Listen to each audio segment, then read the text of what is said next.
Cinema అనేది ఒకటి run అవుతుంది కెమెరా, దాంట్లో ఎవరో ఏదో చెప్తున్నారు, ఎవరో ఏదో చూపిస్తున్నారు, ఎగ్జాక్ట్లీ వాళ్ళు చేసేది అదే. యూనో సో ఇప్పుడు ఆర్టికల్ 19లో freedom of expression, freedom of speech, ఆ కాంటెక్స్ట్ ఏంటది? It is one person is having an opinion about what's happening, that's a legally protected right. అది కరెక్ట్. ఓకే, అప్పుడు దాని బేసిస్ మీద వీళ్ళందరూ బతికేది. అవును, పాలిటీషియన్స్ మాట్లాడితే చంపేస్తా అది చెప్పేది కూడా దాని మూలనే. మీకు అప్పుడు ఎలాంటి ఫిజికల్ థ్రెట్ ఇస్తే జైల్లో పడేస్తారని చెప్తారు ఎవరైనా? ఇంపాసిబుల్ చెప్పటం.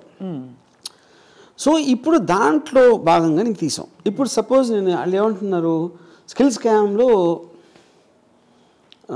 వచ్చిన డబ్బు అంతా చంద్రబాబు నాయుడు తీసుకున్నాడని చూపెడతాడు అని వాళ్ళ స్పెక్యులేషన్. నేను ఒకవేళ చూపించింది అనుకోండి, ఏం చూపిస్తాను నేను? ఎవరికి తీసుకొని డబ్బులు మూటలు ఇచ్చారా చంద్రబాబు నాయుడుకి? అది చూపిస్తే నమ్మేస్తారా? చూపిస్తే అసలు మీ క్రెడిబిలిటీ అది కాదు, అలా చూపిస్తే నమ్ముతారా?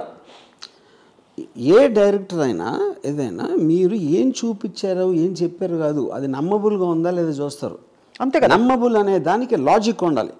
ఆ లాజిక్ సినిమాలో రిఫ్లెక్ట్ అయితే ఒకలా, అందరూ ఒకేలా చూడరు, అందులో కూడా చాలా చాలా మంది వేరే వేరేగా చూస్తారు.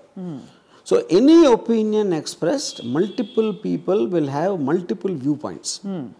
It can be aimed at one particular section. అప్పుడు మెజారిటీ మంది ఏమి నమ్మారు అనేది ఒక రిలేటివ్ ట్రూత్గా నిలబడుతుంది హిస్టరీలో. అంతే కదా. యా అంతే.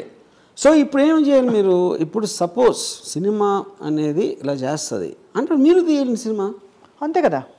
మీరు ఇప్పుడు రేపు సినిమా తీసి జగన్నే గోడ దూకోసి వచ్చి బాబాయిని హత్య చేసాడని చూపించాడు అనుకోండి, అది నమ్ముతారు ఎవరైనా? అంతే.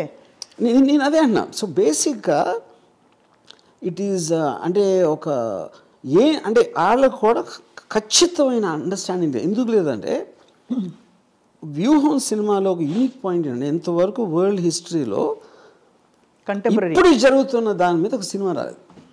ఇప్పుడు ఉన్న క్యారెక్టర్స్, ఇప్పుడు జరుగుతున్న పరిస్థితుల మీద. లక్ష్మీ ఎన్టీఆర్ అనేది 25 సంవత్సరాల క్రితం సినిమా. Correct story Vangaveeti. అంతే. అప్పుడు అది ఎలా జరిగింది, ఏంటి, ఎలా ఉంటుందని ఎవరికి అర్థం కూడా కావట్లేదు. కాకపోతే వాళ్ళు వ్యూహం ట్రైలర్లో దానికి సంబంధించిన మెటీరియల్ మేము ఏదైతే రిలీజ్ చేసామో అది మాత్రం చూసి వాళ్ళేదో గుమ్మడికాయ దొంగ అంటే భుజాలు తడుముకున్న రీతితో ప్రవర్తిస్తున్నారు. అది ఏం చేయాలో తెలియక ఎవరికి తెలియకుండా కోర్టులో కేసు పెట్టి, దాని మీద ఇంతవరకు నారా లోకేష్ పబ్లిక్ ఒక ముఖం లేదు, నేను కేసు పెట్టినాను చెప్పలా. నేను కేసు పెడతానని చెప్తాను నేను, because that is nothing to hide. అలా కేసు పెడితే కూడా వాళ్ళు దడుచుకుంటారని ఎక్కడ అన్వయించుకుంటారో అని ఏం కాదు, ఫైనల్ వస్తుంది కదా బయటికి. మీరు వెనకాల నుంచి చేసిన అవసరం లేదు కదా. మీరు అన్నీ ముందు నుంచి జగన్ సైకు అన్నీ అన్నప్పుడు వ్యూహం మీద కేసు పెట్టడానికి మీరు ఏమి మాట్లాడకుండా ఎందుకు పెట్టాలి అసలు? అంటే we don't even recognise it అనే ఒక ఇది అది